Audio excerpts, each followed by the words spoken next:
Welcome back to the Sun Podcast. I have a special guest today, one of my childhood friends. Hi, girls. I looked at my audience statistic and 80% is girls, but I have like 20% men that are like Hi, boys. Or girls. But Beatrice, and then this is Lacey. Yeah. Thanks for having me. Thanks for coming. I really appreciate it. So today's topic, we're talking about body image and self-confidence, and I feel like that's such a relatable topic for everybody. And we talked about this previously, and we were just like, oh, it's such an important topic and fun to talk about at the same time. So yay, I'm excited. Here we go. One of the reasons why I think we just connected about this topic too is because out of the group of friends that we are part of, Lacey and I love to exercise, and she's literally a SoulCycle queen. Every time she's hits a milestone, she's like, girls, do you want to join me for a class? And I just love that. And you did that this morning, right? Yeah. Yep, I'm always taking a class. I'm a class girly, for sure. Same, literally same. I feel like it helps you get out of bed because you have a certain time and you're like, okay, it's at 3, I gotta go. Yep. Other than just go to the gym. There's no time that you gotta stick with. So yep. Yeah. And then I'm a big Pilates girl. We've tried that together a couple times. We have. 'Cause I'd never done it. Do you like it? I do. Yeah. It's very different. I feel like all the classes, at least in this area that are popular, are cardio style, HIIT style.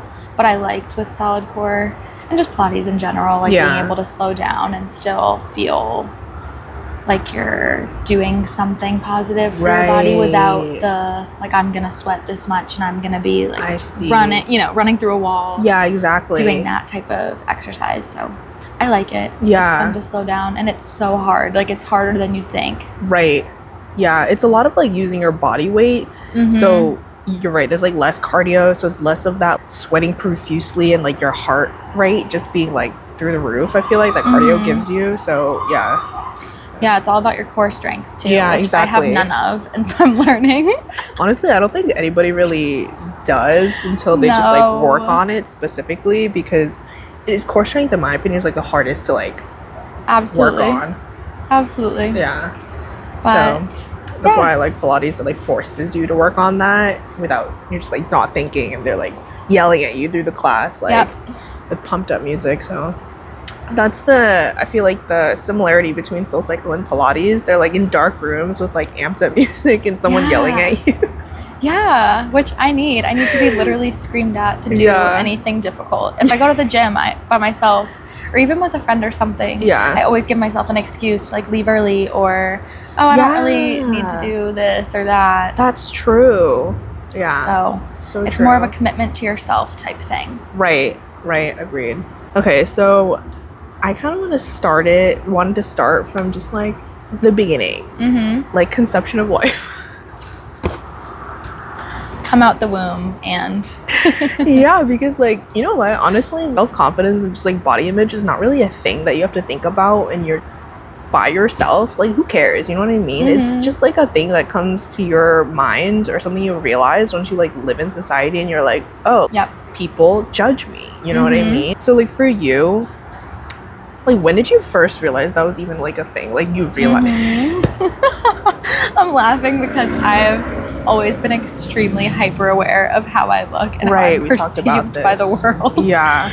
And I was telling her earlier that I grew up doing synchronized swimming, and so you're wearing a bathing suit. Yeah. And so I feel since I started that around age 7 or 8, there was just a lot of me realizing what I looked like in our competition suits versus what the people next to me looked like. And obviously when you're young, you're all growing at different rates and maturing at different rates. And so I just remember we would get measured for our competition suits, and that would determine what size we wore. And I remember myself and one other girl, we were the tallest ones there, and we had the most meat on our bones. And I just remember realizing oh, my swimsuit's gonna be different than my friends.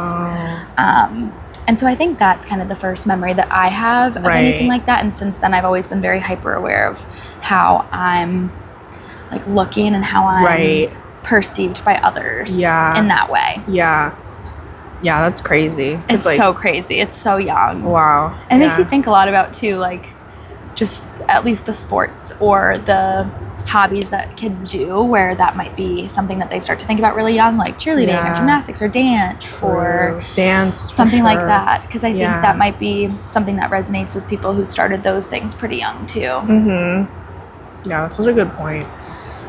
I did ballet when I was younger. Oh my gosh, I actually didn't remember this until you just told this story to me, and I'm like, oh, like that I can actually relate to that, because like I didn't have that being like measured for my uniform. I didn't or anything. Right, I didn't have that because they just asked us what our size was.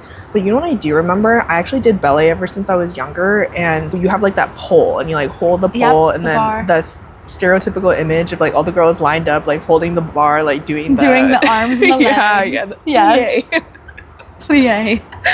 And I remember that one of the reasons I quit, I wish I didn't, because the reason I quit was because of lack of self-confidence in like the way that I looked. And I thought it had to do with like my skill too, because my instructor kept telling me that my butt was sticking out. She like moved my body so like my butt was like not sticking out. And I thought I was doing it, but she said that to me multiple times. So then I was like telling my mom, I was like, I don't know if I'm good at this. I don't like that she keeps telling me this, and I don't know if I want to do this anymore. And I had been doing ballet for a couple of years at that time. So like I know it was like not out of maliciousness, and she was probably just telling me in this line my butt is just not in line in uniform. You know, and it probably also has to do with my posture. This is before I was even in elementary school, so I think I was like really young. So I just remember I wanted to quit. So you just sparked that memory in me. I totally forgot about it. Unfortunately. Yeah. We have trauma from childhood hobbies. Yeah, the fact that I remember that. Yeah.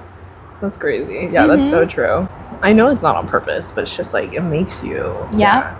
So interesting. Before I even like thought about that, I was thinking when I was younger, I didn't have as much like self-consciousness about my body image or my self-confidence, and that's something we talked about this too, that's something I started to get more self-conscious about as like I got older. I don't know if it's like as you get older you start to like compare yourself more to other people or something like that, but I remember when I was younger, because I was always been like stick skinny and I used to use that as like a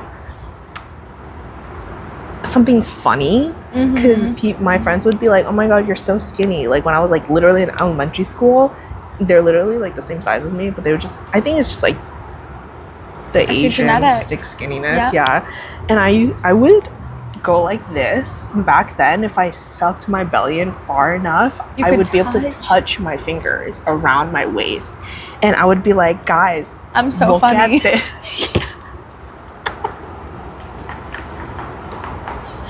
You'd be like, check me out. I'm hysterical. I'm hilarious. Look at this cool party trick that I can do.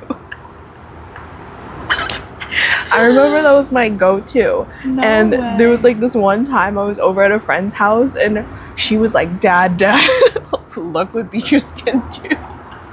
So I'd be like, look at my cool party trick.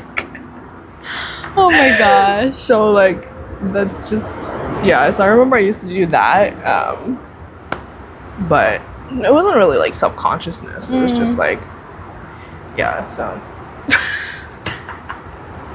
Did you have, and I bring this up because I had Almond parents. They were very, not like strict about what I was eating growing up, but they were super aware of what I was eating. Therefore, I felt super watched by them.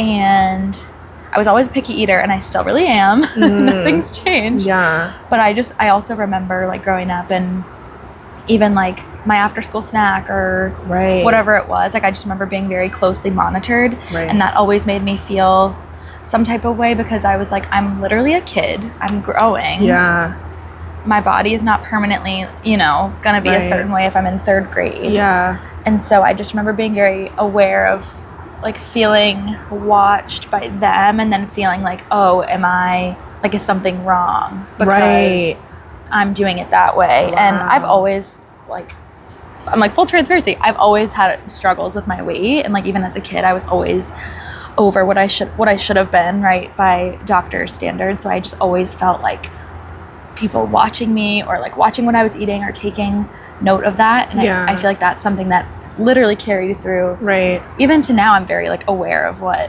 people are thinking about what I'm ingesting, which is so silly to think about as a 26-year-old. But like, I do remember that stemming from kind of that same age of like swimming and having people, I don't know, just like feeling seen by the people in my age group and by adults and stuff. Mm-hmm. It's really interesting. I don't know. Dang. It's funny that you use the term almond parents because I feel like that's like a recent terminology that's it's a like TikTok coined. Thing, I feel like. Yeah. When you heard that, were you like, oh my God, that's my parents? And like, now I know what to coin them? No. Or yes and no. Because I feel like some people just mean it as like they grew up in ingredient households, like very like healthy households, which I didn't. Like we had all the junk. It was just like the quantity of what I was eating was being watched, whereas it wasn't like what we actually had in the house. Yeah, okay, so I feel like the term might not exactly align, but you get what I mean. Parents that were very involved in like my body, as a child, which is weird to think about. I don't think. Well, actually, I did have strict parents generally, and one of the things that I had rule-wise in the household was that candy and snacks were only reserved for weekends, and we could only have 3 pieces of candy like on Saturday. So we had rules like that in the household. But that's like so interesting that you bring that up, because in a way it's like kind of regulating what you eat, but I think the way that my parents used it was more of like for like meritocracy. Yeah. Because for them, they use it, it's a reward if you do all your homework, right? And you worked your ass off during the weekday and you did everything you're supposed to. And after you do your chores or whatever, it's like, then you can relax on the weekend and have 3 pieces of candy. Wow, so, what a luxury. 3 pieces of candy, 2 hours of TV. I guess it was like a way of them trying to like keep me healthy, like in that way. But I kind of connected it to, like I get to relax. And I didn't really think of it as related to my body nutrition or weight or anything like that. More of a reward system. Right. So I didn't make that connection when I was younger. I think I have the opposite problem compared to like most people when we talk about weight. And I don't really like bring it up because it kind of makes me sound like an asshole. But I've always been like a little bit underweight. And I actually didn't tell any of our friends this, like but like around 2.5 years ago, I ended up going to the ER because I was so underweight that I couldn't like breathe, and I like almost passed out. Yeah. And like the fact that I'm literally saying this like on the internet, like, but so I was like, what is wrong with me? And I didn't even think it had to do with my weight, but like I was having trouble, lack of appetite. And my doctor said it was because I wasn't like eating enough, and it was like lack of nutrition, and like I was a little dehydrated that day. And so basically she was telling me that I need to put on weight. So like I think like soon, a couple weeks after that, it was like, or it was a couple months, I can't remember, my timeline is like, it was like Thanksgiving. So we had like a Thanksgiving together with the beans with my friends. Our friends, whom we call the beans. I made a comment because we took a group photo, and it was genuinely out of just like concern for myself, not because I was trying to be like an ass, but I was like, my collarbones are popping out, so I was like worried I was too skinny. And then one of her friends was like, what an asshole. Yeah. And I was like, oh my gosh, like I'm like in my head I was like, I'm so sorry, like I didn't mean it to be like like that. That's also another thing that I why I was like interested in this episode, because I feel like it's different. I think when people mostly talk about on the internet, and like one of the things I wanted out of this podcast was just to like talk about just our personal experiences, and like I want it to be relatable. By the way, like struggles with body and body image and weight, like they're all valid, whether it's underweight, overweight, like that's a very we have different backgrounds, but it's still a common topic or a theme in both of our lives, which is horrible, but like everyone probably relates. It's something that everyone can relate to, and in that moment you weren't trying to be annoying when you were saying that, but it like stuck in my mind that someone said that, and I was like, oh. You're like, I'm just actually malnourished. Which we can hopefully laugh about now that it's over. I feel weird talking about it unless it's for views. Clout chaser over here. I'm just kidding. I think that like kind of flows naturally into like the next question that I'm curious about. Like, how do you feel like American beauty standards have kind of like affected the way that you think, or the way that you have lived, I guess, because we're in America, so. Yes, we are. I think, again, I've always been very aware of the trendy body at the time, just because of our access to media and social media growing up, and like magazines and when we were little, we were part of the generation where we looked at magazines. Yeah, we were People like, magazine. Yeah. I was always looking at people. I was looking at what they were wearing. I was looking at what they looked like. Yeah. Because when you're young, you're like, I want to look like them when I'm 16 or 18 or whatever it is. You know, like every child does that. But I think it's always been something that's been like on my mind. Right. Back then, I mean, obviously the trend was being as skinny as possible. I feel like, because it was like the Victoria's Secret angels and kind of all that, and like pop stars, and everyone was always super conscious of their weight. Like even like Disney Channel stars. There's the whole beach body thing. Like when they compared like, oh, is she beach body ready? I remember that was a thing. Yeah. Yes, that was a thing. Yeah. That's crazy. You just sparked that memory. Imagine that. Like nowadays, people would be like, that does not fly. But like back then, and we were like, what? Middle school, elementary school, and we're looking at that stuff? Like, yeah. So that's the hard thing too, is I think, and sure, like trends have changed, right? Because a couple years ago, it was like the BBL, and like it was all about having like a big butt. Whereas back in the past, it was like being as skinny as you can. So I think because the trends are always changing, that's kind of a comforting thing, because it's like, well, I'll never have that body. I'll also never have that body. So like, why should I be worried about it? Right. But I think it can also be harmful in that sense of like, well, I don't look like this. I don't look like that. Like, I'm worth nothing. Which I don't feel that way, but that's crazy. It's hard to like, you get what I'm saying. Yeah. So I think that's challenging. But then again, too, like, I feel like today society is very inclusive and accepting, at least in the media, right? Like that's what we're seeing on runways and in like online shopping, even like you see all different size models. They target you now. Yeah. I've noticed that my Instagram ads, the models are most likely Asian, and I'm like, there's no way that's their main model. They just use the Asian model to target me because of my algorithm, so I feel more included. Is it working? It's working. I'm not gonna lie, I enjoy seeing that. But yeah, so it feels more genuine than like when you see, like, for example, if we're just see like let's use magazine as an example, and then they have like 3 different types of women on there, and I'm like, okay, it feels a little fake, right?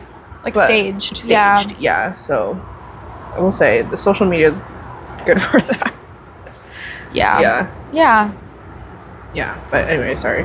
No, I was just gonna say, I feel like, again, like now everything is inclusive. At least that's what everyone's going for. So do you think it feels that's like a good thing or a bad thing? Like, I mean, I would hope it's a good thing, just for all people to feel like they're represented in brands or online.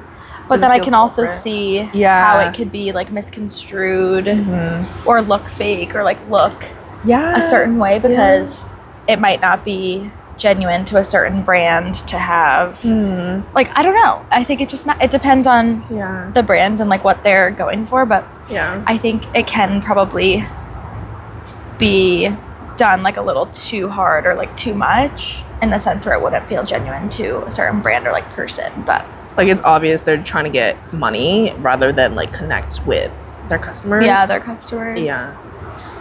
So I guess we'll see. I feel like it continues to evolve, so for sure we'll probably continue to see it happen, but it's better than what it was when we were 10 years old, so Agreed. I'm happy about that.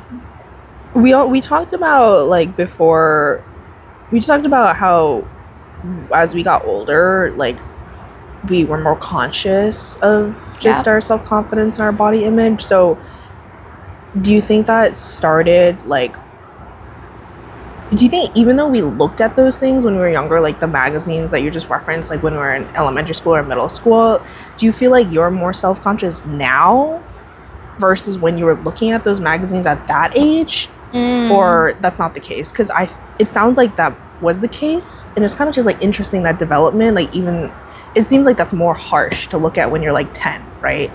Or 15. But like right now, I feel more self-conscious at our age rather than when we were like 15. You know what I mean? But it was like harsher standards back then. So it's like, what's up with that?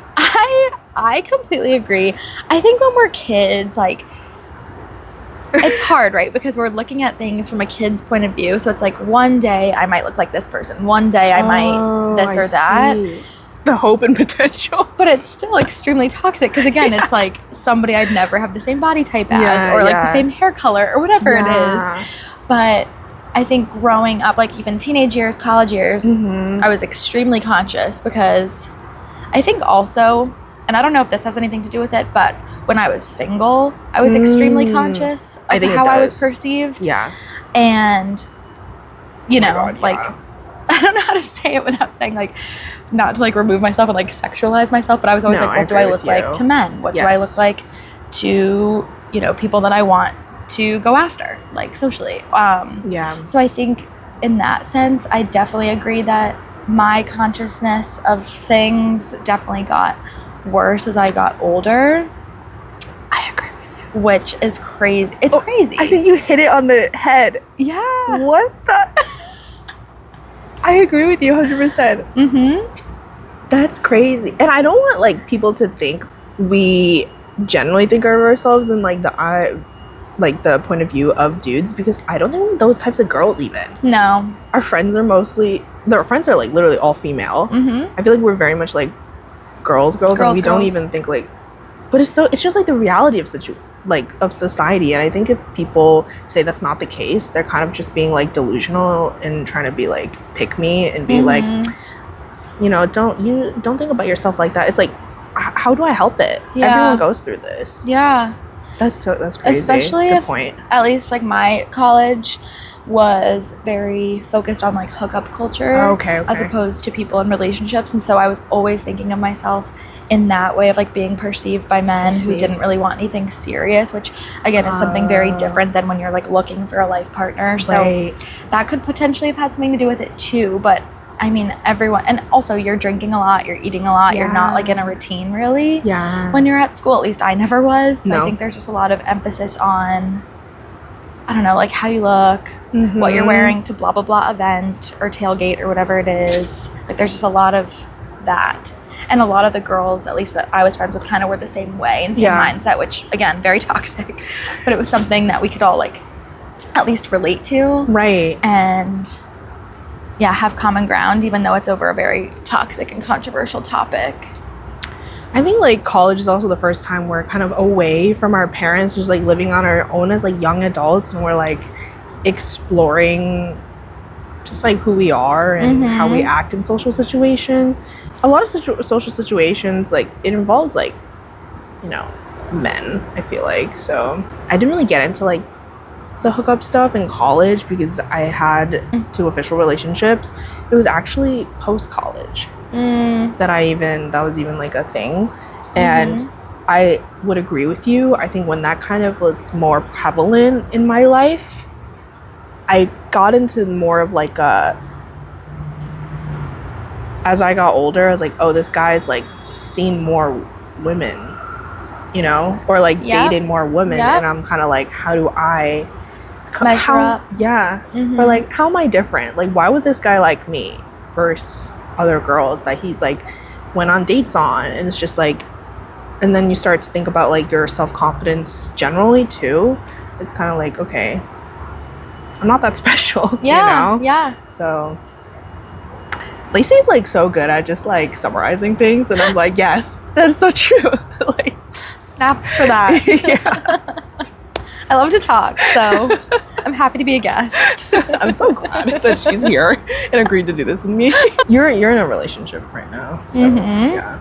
Has like being in a relationship just kind of like helped your self-confidence? Is that like such a thing? Yeah.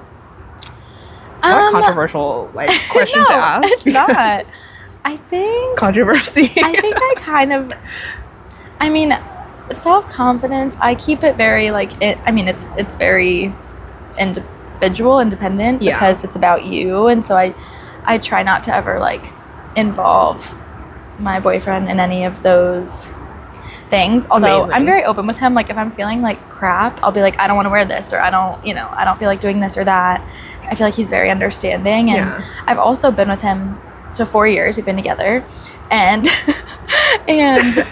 with the whole like, I don't think we didn't even really dive into my like journey with wellness or anything like that yet. But long story short, I feel like my body and my routines have changed a lot since I've been with my boyfriend.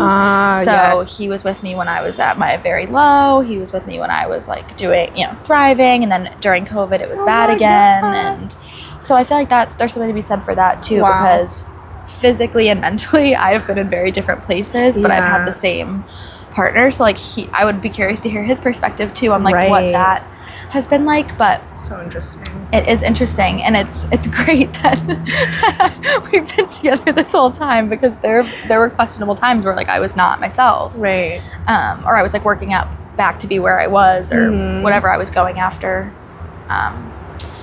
So that's something to consider too. Right. But I do try and keep that stuff either not to myself, but like I try and deal with it in ways that are healthy to me and not involve him. Right. Yeah.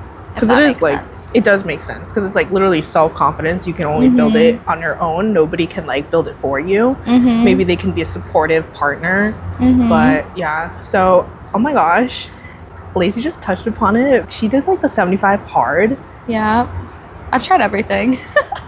I'm not afraid of a challenge. When I became aware of this, I was like, oh my gosh, like Lacey is so cool, because she's also like an influencer. Lacey has her own like health and wellness page. Yes. We talked about this before, but like why did you start that page? Like yeah. I'm like, well, let's go back to a very dark time. COVID was horrible, and I was at, again, my lowest. Like I was not doing well physically, mentally. I was basically immobile. Like I was so depressed. Immobile. I bet you so many people relate to that though. Yeah, I mean, it was either you were like hyperactive during COVID, or you didn't move and gained a lot of weight, and I was the latter. Okay, I've seen those things on TikTok or Instagram during COVID. It's like, I'm in my sourdough bread making era, and I'm like in my exploring my hobbies. I'm like, you're like, I'm in my nothing era. I don't know anybody who was in their sourdough and like, oh, I'm like more fit and active and a better person than I was before. And I'm like, what is this like social media bullshit? Because I don't. Yeah, so I'm like, what was I saying? Yeah, my bad.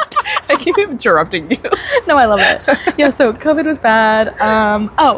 So then I moved apartments because I was like, new environment, new things. Maybe I'll be less depressed. And I ended up living with, I was living with 3 girls, and then I was just living with one friend, which made it a lot better, although she was pretty MIA. So I felt like I was alone a lot of the time. So I was like, what do I do with all of this time that I have? And I lived like 20 minutes from my boyfriend at the time, and I only saw him on the weekends. So I was trying to like fill my time with something.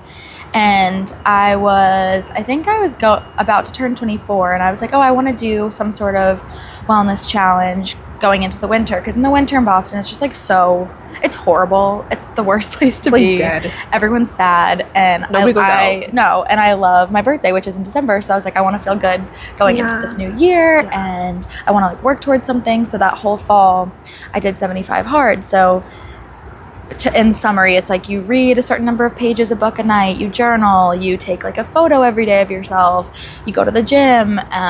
I did it kind of modified, where like I would go to the gym once and then I would like do a walk or something else, or like yoga at my home. So the photo of yourself, the second thing, it's part of the 75 hard? Yeah. Really? Yeah, and you can just keep it in your camera roll, but I ended up making an Instagram that was called like Lacey 75 hard or something like that. Look it up. Which, well, yeah, I used that for a while. I can cut that out. No, you're fine. I used that for a while.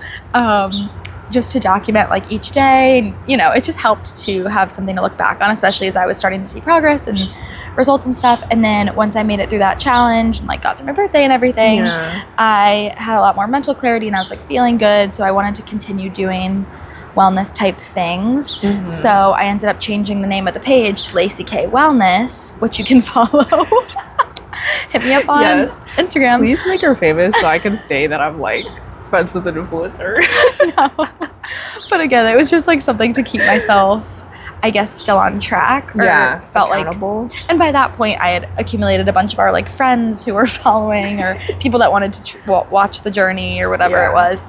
And so I don't know. It felt good to like be posting things that I was doing and feeling good about.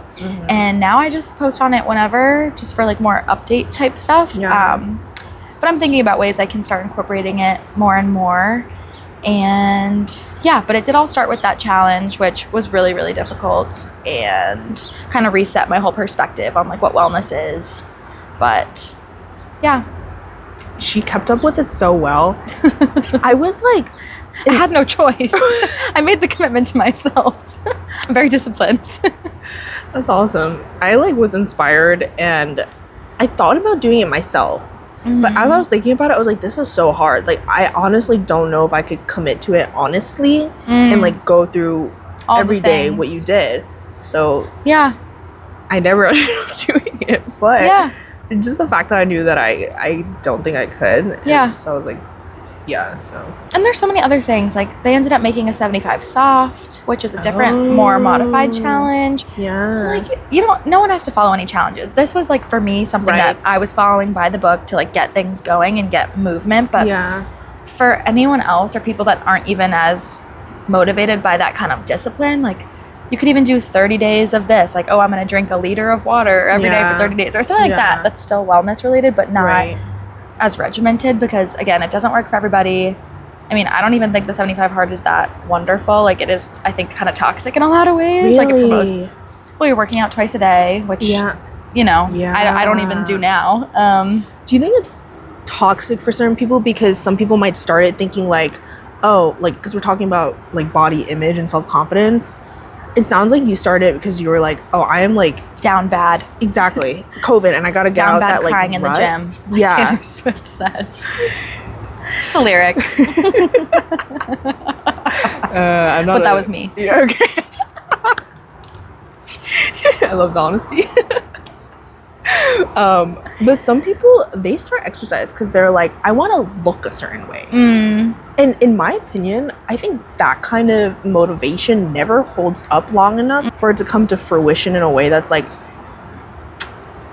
long term. Or even if it does, maybe you like your body, but then you have not good self-confidence. And I do see that with some people. You're like trying to make up for your self-confidence by like trying to overdoing make yourself so that's interesting. Like, is that, do you think, the toxic aspect of why it might be toxic for some people? And like, because I feel like you say that it's toxic, but the way that I like saw your journey happen, I was like, that's so fire. Inspiring.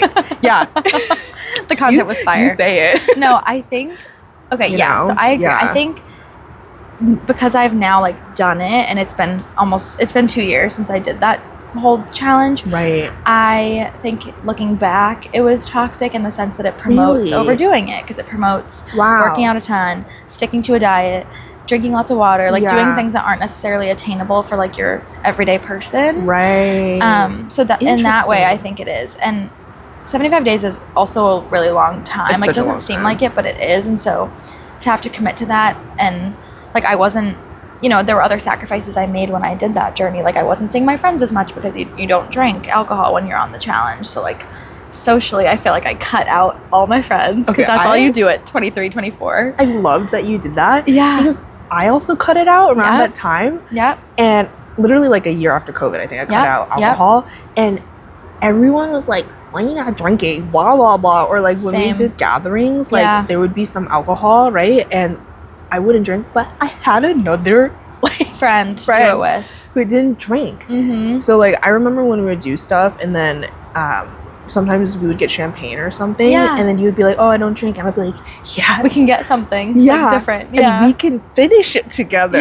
So I loved that personally. No, me too. It is fun to have someone who's like on the same track, right? But and then with alcohol, like I did reintroduce it for a while, and then I kind of fell off, and I don't know, summer in the Boston, I just said. Summer in the city, I feel like people drank a lot more because they're outside and there's like reason to, and there's beach days. But I don't know, I'm not entirely not drinking anymore, but I will have like maybe one drink a week, maybe. Like that's like very brave of me to say. Yeah. But yeah, it's changed over time, my relationship with it. Yeah. I feel like we could also have a whole other episode on not drinking alcohol and blah, blah, and talking about that stuff. It's so, like... It's a good idea. Nuanced, We talked about how we get older, we kind of felt, like, less self-confidence. And, like, maybe that has to do with how others view us. And it kind of also connects to, like, being compared. And just, like, I think one of the big common topics that women deal with is just, like, being compared to other women. And I'm sure like men do too, but there's just something about women versus women that is so prominent. Like I don't think I'd be wrong to say that it happens to women more, right? No. Or I don't know. But then again, we are women, so like we feel that it's this way because that's what we experience. But if we ask some boys we know, I'm sure that they would say like, oh, I've also been aware of my body forever. No. Tyler, should I ask him? He's an introvert. He wouldn't suit this environment. But as we're filming like publicly, this would be his worst nightmare. But yeah, I don't know. I do agree because I am a girl. It's like part of girlhood, like going through this toxic relationship with your body and like your body image. But no, I think there is some truth to it though, because we talked about the magazines and just like, is she beach body ready? Just that question in itself, you were literally comparing her to this other woman, like beach body. Yeah, you know, it's just like men don't get that bullshit, and it's always like back then, the hot topic was like, oh, like dad bod, you know, like why is that so okay? It's like this whole dad bod or washboard abs. Yeah, it's almost like a positive term, dad bod. Like okay, you know, there's whatever. Anyway. I know we were going to talk too about ways that we like deal with the times that we're self-conscious still, and like things that we do to kind of improve that. Exactly. Which I've been trying to think about. But I don't do anything every day. And I think there's something to be said about doing like affirmations. Like I know we talked about that, which I don't do, right? Like I don't either. I'm a realist. Like I'm not doing sticky notes on the mirror. Same. Like that's not my journey. But this is not that kind of bond. But I think there are ways that, or there are things like I think everyone should just do like what makes them feel the most themselves or the most like fulfilled or good in their skin. So like whether it's going to the gym, which like I always feel good after I've dripped sweat in a room of sweaty people. Like, I always feel great. But for some, like you could do anything. You could read. You could go for a walk by the Esplanade, like where we live. You could, like go for a bike ride. Like I think there's so many things that you could do activity-wise or hobby-wise that just make you feel the most yourself. Because I think a lot of self-confidence and like even self-consciousness comes from, I don't know, not feeling like you're you or like losing sight of who you are. So I think there's a lot of, self-work you can do that helps build that up. Focusing on yourself and less on other people. Yeah, exactly. Yeah, that's really good. I don't have any extra tips. I also Clap it out for Beatrice. Tips. You know what? My tip would be surround yourself with people that support you. I think that's such a big part of your self-confidence, because it's like, I know that I'm amazing, you know, but like when I do feel not confident, it has to do with when I'm around other people and I feel like self-conscious, you know, like I'm like, oh, like I compare myself to others and I'm like, I'm not good in this way, whether it has to do with my body or other social situations. And being able to like talk about that stuff with your friends who understand you and like support you and like validate you, and you're like, oh my gosh, like I have a supportive group of people like around me, like who cares what rando people think? Yeah. It's like they're not part of your life, they're like a passing moment. And it's like, I guess that would be my tip, you know, like have a strong support system. And that's like sometimes it's easier said than done, but like find someone who you connect with on terms of like, you know, we have so many like similarities and like hobbies and stuff, and like our mental wellness, our physical wellness, like we like to talk. Yes, of course. Yeah, so I think that would be my big tip. Love it. Yeah. Did we touch upon everything? I think. Oh, you know what I didn't talk about? Being Asian in America, which is literally like the biggest part of who I am. Yeah. Take it away. I feel like I don't really want to go into it that much, like at this point at the end of the pod, but like I think that was also one thing that I was like have self-confidence issues on, like growing up, like because especially when we were younger, you know, right now we talked about inclusivity and how that's just like more prevalent, so less of an issue. But in those magazine eras, there was no representation. No. Yeah, no Asian women. All white and it was people. like Asian women just weren't that hot or sexy, like in America. Yeah. You know, so that was like a big thing. I remember when I studied abroad in Denmark, quick little story, one of the whitest countries like ever, Scandinavia. Have you been? I want to go. It's nice. I love that place, but super, super white, right? And I remember I was having dinner and drinks with one of my friends from study abroad. She was white, and two Danish guys, and they're white, obviously. And we were talking about like going out and like trying to hit on like the opposite gender just because it's like a night out. And I straight up said, I had the confidence to ask them, like, I feel a little self-conscious because I feel like, you know, like Danish guys aren't interested in Asian women. I said that out loud, and I don't know where I got the confidence to even ask that. Like, that's so like, I don't know, out there. Yeah. And I don't know if they were just saying it to be polite, but they could feel, I think maybe because it was self-consciousness, they wanted to like reassure me. And so they were like, no, like they don't care. Like what they care about is like you just like approaching them and like, you know, being confident in yourself. Like they don't care about like your race. Yeah, right. So I don't know if it was like they were being honest when they said that or not, but just the fact that they were able to tell that to me, I was like, you're right. Yeah. So later that night, like I tried to like, you know, just approach people without being self-conscious about that aspect of myself. And so I guess that's my second tip. Like, as long as you exude that self-confidence, other people kind of accept that. If like I approach you and I'm like already nervous, then the other person might look at you more judgmentally and be like, this girl is like self-conscious, like I don't want to talk to her, or like that's kind of like what you present yourself as. So it's the whole fake it till you make it thing. Exactly. Yeah. So that's the other thing you can do. So, and that's so true. Oh my gosh. Like I even remember being scared. I'm like, we're just gonna keep going. Yeah. I even remember being scared to like approach guys that I thought were too hot for me in college. And I'm like, what the fuck was that? Like, how was that a concept? Like we're just like And like, you just have to do it. Like, I was like, oh my God, I'm so scared to talk to that boy. And it's like, first of all, you'll probably never see them again. So what does it matter? But even if you do, and you go up and talk to them, and you're yourself, and you're funny, and you're like, you know, nice, and whatever else, they're gonna like you whether or not, like, you know what I'm saying? Yeah. It's just so silly. I don't know. That made me think of that, because I used to be so nervous again about how people were perceiving me. Yeah. And it's like, no, it's all about who you, like, what you bring to the table, and kind of that first interaction, and pretending that you are just the coolest girl on the block, you know? Because you are. It goes so far. Like the way you hold yourself, like in society, it's so we just put ourselves in this box sometimes where we don't belong. Absolutely. So yay. I feel like that was such a good conversation. Like, such a good one. Yeah. So. Thanks again for having me on the pod. Thanks for coming. And I'll see you girls and boys next time. Thanks for joining us. Bye.